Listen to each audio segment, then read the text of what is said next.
No princípio, criou Deus os céus e a terra. E a terra era sem forma e vazia, e havia trevas sobre a face do abismo, e o Espírito de Deus se movia sobre a face das águas. E disse Deus: haja luz, e houve luz. E viu Deus que era boa a luz, e fez Deus separação entre a luz e as trevas. E Deus chamou a luz dia, e as trevas chamou noite. E foi a tarde e a manhã o dia primeiro. Agora você vai para o capítulo 2.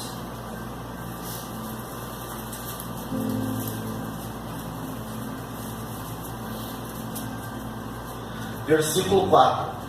Estas são as origens dos céus e da terra, quando foram criados no dia em que o Senhor Deus fez a terra e os céus.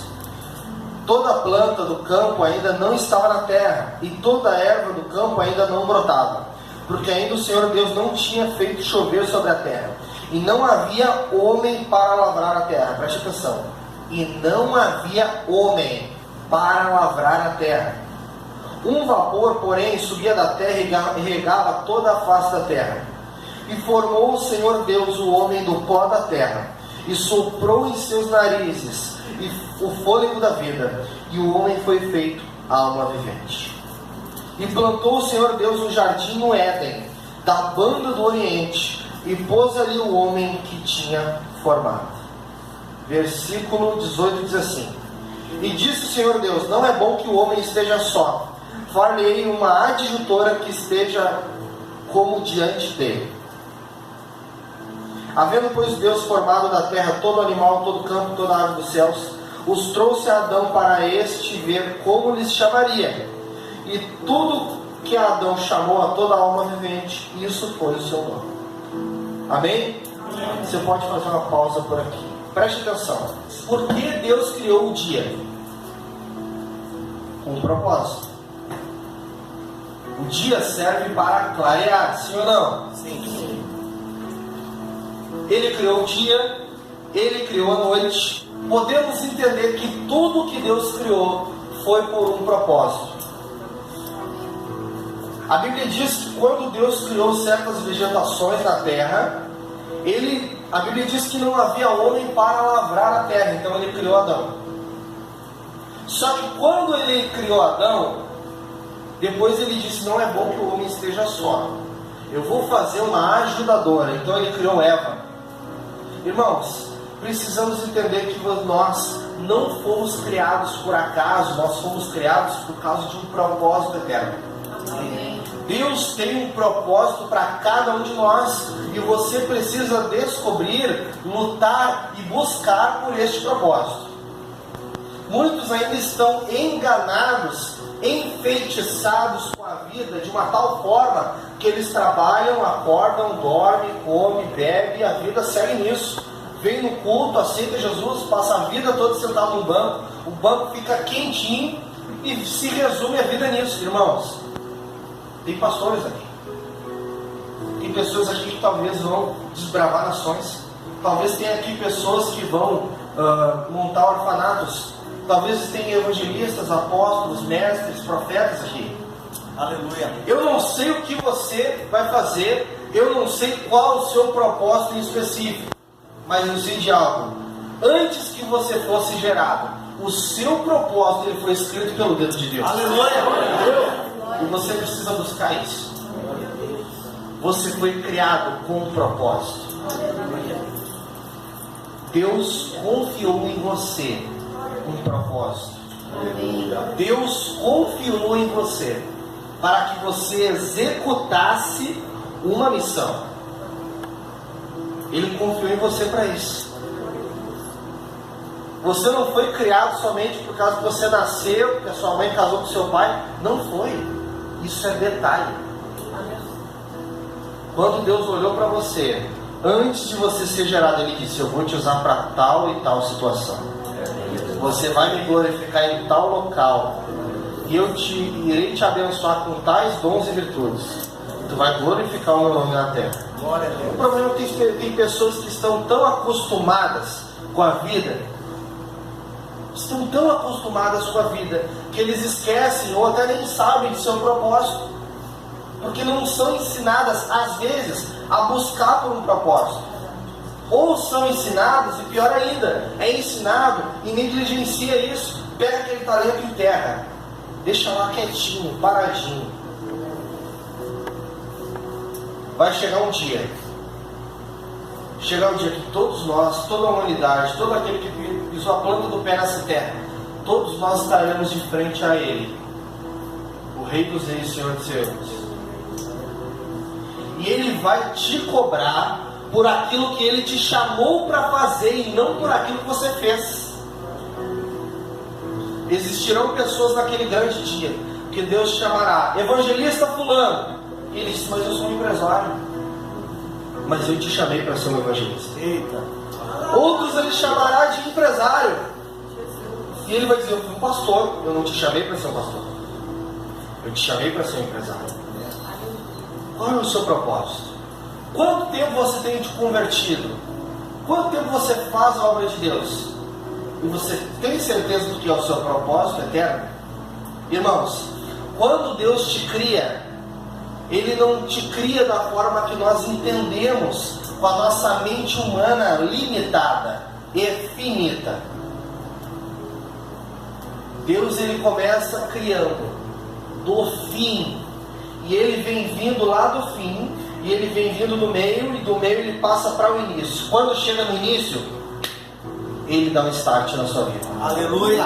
E Ele quer que você escolha viver para Ele, e do início, do start, você caminhe em direção àquilo que Ele inicialmente começou pelo fim.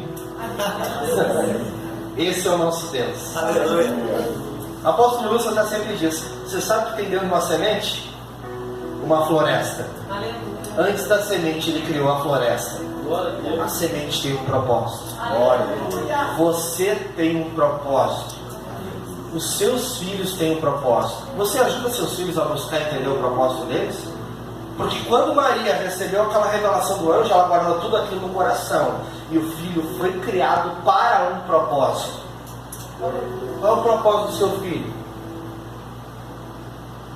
Backyardigans? Netflix? Galinha pintadinha? Qual é o propósito do seu filho? Amém? Amém. Você foi criado com um propósito e eu não sei qual é o seu propósito. Eu sei do meu. Eu só vou saber do seu propósito se o Senhor me falar, se me revelar. Aí talvez eu fale para você se assim Ele me direcionar. Mas existem coisas da palavra de Deus, mandamentos que são para todos aqueles que creem. Quando nós entendemos isso e passamos a exercitar isso, aí sim, nós passamos a caminhar segundo a vontade dEle para descobrirmos o nosso propósito. É igual criar filhos. Preste atenção. Você não sabe qual vai ser a profissão do seu filho. Você não sabe, estou falando de crianças pequenas, bebês. Você não sabe o que ele vai escolher para ser. Você não sabe o que ele vai estudar. Você não sabe quais serão as aptidões, os dons, os talentos dele. Mas você sabe de uma coisa: ele precisa comer, ele precisa beber, ele precisa dormir, ele precisa aprender a engatinhar, depois ele vai andar, e ele precisa aprender a falar, e ele precisa executar essas coisas que são simples e básicas, para que um dia ele, depois de estar muito aperfeiçoado nisso, no falar, no agir, no ser educado, no caminhar, no correr, no escutar, no ver, quando ele estiver caminhando e exercitando tudo isso que o pai e a mãe ensina e ele busca aprender, vai chegar um momento que certas coisas da sua vida vão sendo reveladas a ele, e ele vai começar a tomar decisões, vai escolhendo se quer, se não quer, aquilo ou aquilo outro, e precisamos entender que é assim a vida cristã. Você nasceu de novo, você é um bebê espiritual quando nasce de novo. Você morreu com Cristo, ressuscitou com Cristo no batismo, você recebeu o dom do Espírito Santo, não estou falando do batismo que é revestimento de poder, e sim da habitação dele, que isso, a missão dele é te convencer do pecado, da justiça e do juízo. Você passou por esse processo, aceitou Jesus, se arrependeu, passou pela porta do reino, você é uma nova criatura em Cristo Jesus. Agora não vive mais você, agora Ele vive em você. Então, você passa a ser treinado, equipado, aperfeiçoado.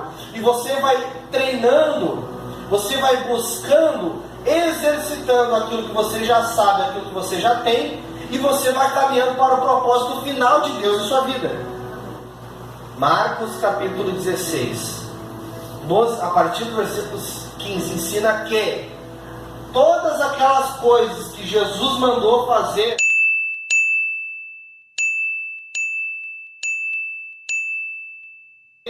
não era somente para os 12 ou 11 no caso, porque Judas tinha morrido, e sim para 500 pessoas, ou seja, é para mim, para você, para todo mundo. Cure os enfermos, expulse os demônios, pregue o evangelho, batize pessoas e discipule pessoas. Amém? Amém.